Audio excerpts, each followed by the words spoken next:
ಸವಿಕನ್ನಡ ತರಗತಿ 1 ಸಹಕಾರ ಗದ್ಯ.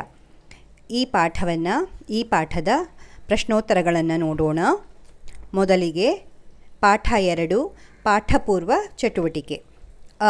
ಚಿತ್ರ ತೋರಿಸಿ ಪದ ಹೇಳಿಸಿ. ಮೊದಲನೆಯ ಚಿತ್ರ ಯಾವುದು? ಕೋಳಿ. ಕೋಳಿ. ಪಾರಿವಾಳ. ಇದ್ಯಾವ ಚಿತ್ರ?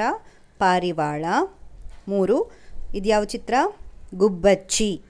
ಇದು ತೋಟ. ರಾಗಿ ತೆನೆ. ರಾಗಿ ತೆನೆ. ನಂತರ ಗುಟುಕು. ಕೇಳಿದ ಪದಗಳು: 1 ಊರು, ಹೆಸರು, ಮಲ್ಲಿಗೆ ಹಳ್ಳಿ, ಕೋಳಿ, ಮರಿ, ಜೊತೆ, ವಾಸ, ಗುಬ್ಬಚ್ಚಿ, ಪಾರಿವಾಳ, ದಿನ, ರಾಗಿ ಕಾಳು, ನೆಲ, ಬಿತ್ತು, ತುಂಬ, ಸಹಾಯ, ಕೂಡಿ, ಕೆಲವು, ದೊಡ್ಡದು, ಕೇಳು, ಬೆಳೆ, ತೆನೆ, ಕೊಯ್ಯು, ಪೈರು, ಸಂಗ್ರಹಿಸು, ಬಳಿ, ಹಸಿವು, ನಾಚು, ತಲೆ ತಗ್ಗಿಸು, ತಪ್ಪು. ನಂತರ ಪದಗಳ ಅರ್ಥವನ್ನು ನೋಡೋಣ. ಗುಬ್ಬಚ್ಚಿ. ಗುಬ್ಬಚ್ಚಿ ಅಂದರೆ ಗುಬ್ಬಿ, ಒಂದು ಜಾತಿಯ ಸಣ್ಣ ಪಕ್ಷಿ. ಸಂಗ್ರಹಿಸು, ಒಟ್ಟುಗೂಡಿಸು, ಒಟ್ಟುಗೂಡಿಸು. ಬಿತ್ತು, ಬೀಜ ಹಾಕು. ಪೈರು, ಧಾನ್ಯದ ಬೆಳೆ. ಅಭ್ಯಾಸವನ್ನು ನೋಡೋಣ. ಪ್ರಶ್ನೆ ಕೇಳಿ ಮಕ್ಕಳಿಂದ ಉತ್ತರ ಹೇಳಿಸಿ. ಪ್ರಶ್ನೆ ಕೇಳಿ ಮಕ್ಕಳಿಂದ ಉತ್ತರ ಹೇಳಿಸಿ. 1 ಹಳ್ಳಿಯ ಹೆಸರೇನು? ಹಳ್ಳಿಯ ಹೆಸರು ಮಲ್ಲಿಗೆ ಹಳ್ಳಿ. 2 ಕೋಳಿ ಎಲ್ಲಿ ವಾಸವಾಗಿತ್ತು? ಕೋಳಿ ಮಲ್ಲಿಗೆ ಹಳ್ಳಿಯ ತೋಟದಲ್ಲಿ ವಾಸವಾಗಿತ್ತು. 3ನೆಯ ಪ್ರಶ್ನೆ: ಕೋಳಿ ಏನನ್ನು ಬಿತ್ತಲು ಗುಬ್ಬಚ್ಚಿಯ ಸಹಾಯ ಕೇಳಿತು?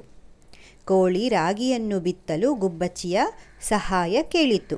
4 ರಾಗಿಯ ಪೈರಿನಲ್ಲಿ ಏನು ಬಿಟ್ಟಿತ್ತು? ರಾಗಿಯ ಪೈರಿನಲ್ಲಿ ತೆನೆಗಳು ಬಿಟ್ಟಿತ್ತು. 5 ಕೋಳಿ ಯಾರನ್ನು ಕೂಡಿಕೊಂಡು ರಾಗಿಯ ತೆನೆಗಳನ್ನು ಕೊಯ್ದಿತು? ಕೋಳಿ ತನ್ನ ಮರಿಗಳನ್ನು ಕೂಡಿಕೊಂಡು ರಾಗಿಯ ತೆನೆಗಳನ್ನು ಕೊಯ್ದಿತು. 6 ಗುಬ್ಬಚ್ಚಿ ಮತ್ತು ಪಾರಿವಾಳಗಳಿಗೆ ಏನು ತಿಳಿಯಿತು? ಗುಬ್ಬಚ್ಚಿ ಮತ್ತು ಪಾರಿವಾಳಗಳಿಗೆ ತಮ್ಮ ತಪ್ಪು ತಿಳಿಯಿತು. ಕೋಳಿಗೆ ಏನು ಅನಿಸಿತು? ಕೋಳಿಗೆ ಗುಬ್ಬಚ್ಚಿ ಮತ್ತು ಪಾರಿವಾಳಗಳನ್ನು ಕಂಡು ಅಯ್ಯೋ ಪಾಪ ಅನಿಸಿತು. ಇದಿಷ್ಟು ಪ್ರಶ್ನೋತ್ತರಗಳು. ಕೊಟ್ಟಿರುವ ವಾಕ್ಯಗಳಲ್ಲಿ ಬಿಟ್ಟಿರುವ ಪದಗಳನ್ನು ಹೇಳಿಸಿ. 1 ಕೋಳಿ ರಾಗಿಯನ್ನು ಬಿತ್ತಲು ಗುಬ್ಬಚ್ಚಿಯ ಡ್ಯಾಶ್ ಕೇಳಿತು. ಉತ್ತರ ಸಹಾಯ.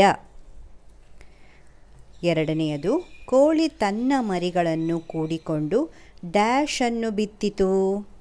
ರಾಗಿಯನ್ನು. ಉತ್ತರ ರಾಗಿಯನ್ನು. 3ನೇ ಬಿಟ್ಟ ಸ್ಥಳ: ಒಂದು ದಿನ ಗುಬ್ಬಚ್ಚಿ ಮತ್ತು ಪಾರಿವಾಳಗಳಿಗೆ ತುಂಬ ಡ್ಯಾಶ್. ಉತ್ತರ ಹಸಿವಾಯಿತು. ಹಸಿವಾಯಿತು. 4 ಡ್ಯಾಶ್ ಮತ್ತು ಪಾರಿವಾಳಗಳಿಗೆ ತಮ್ಮ ಡ್ಯಾಶ್ ತಿಳಿಯಿತು. ಗುಬ್ಬಚ್ಚಿ ಮತ್ತು ಪಾರಿವಾಳಗಳಿಗೆ ತಮ್ಮ ತಪ್ಪು ತಿಳಿಯಿತು. ನಂತರ ಮಕ್ಕಳಿಂದ ಚಿತ್ರಗಳಿಗೆ ಸೂಕ್ತವಾದ ಬಣ್ಣ ತುಂಬಿಸಿ. ಇದು ತಾವರೆ ಚಿತ್ರ, ಇದು ಬಾಳೆಹಣ್ಣಿನ ಚಿತ್ರ, ಇದು ಕ್ಯಾರೆಟ್ಟು, ಇದು ಕುಂಬಳಕಾಯಿ. ಇದಿಷ್ಟು ಪಾಠ 2 ಸಹಕಾರ ಪಾಠದ ಪ್ರಶ್ನೋತ್ತರಗಳು. ಧನ್ಯವಾದಗಳು.